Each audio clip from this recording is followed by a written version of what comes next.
after the kirtan and I believe after the arti, Srila Prabhupada told the devotees to read Krishna book. It was a small temple, and it was completely overcrowded with devotees. And I remember the deities were in the front, Prabhupada was in the back of the temple, and there was an aisleway between that was left open.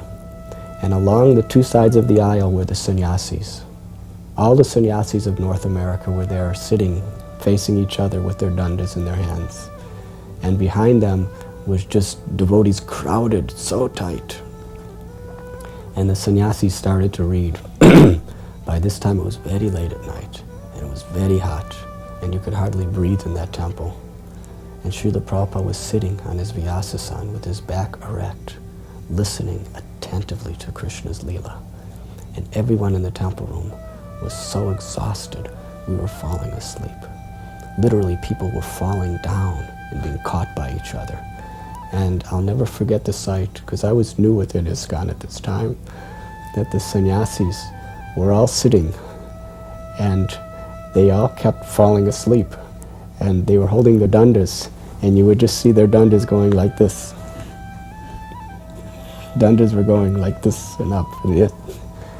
Nobody could stay awake in the whole temple room. But Prabhupada was sitting with his back straight, attentively hearing the glories of Lord Krishna. And when the first chapter was ended, the devotee read, "Thus ends the first chapter of Krishna book, entitled, I think, The Advent of Lord Krishna."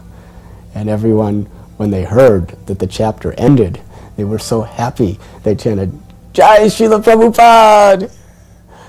Not because of the book, but because it was over. And Srila Prabhupada sat with complete gravity and said, "Next chapter." And then they started reading the next chapter. And the devotees, the sannyasis were falling asleep, the devotees, everyone was just struggling and straining. Plus we fasted all day. Besides being tired, we were very hungry. It was way after midnight by this time. And the second chapter, I think it's the prayers of the demigods in the womb. It was a long, long chapter. And it seemed like hours and hours.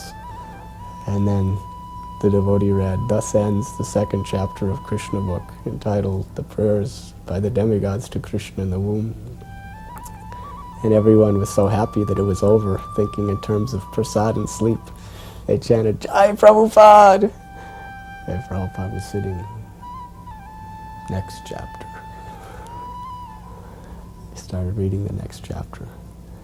And when I was watching him, I was thinking of Maharaj Parikshit.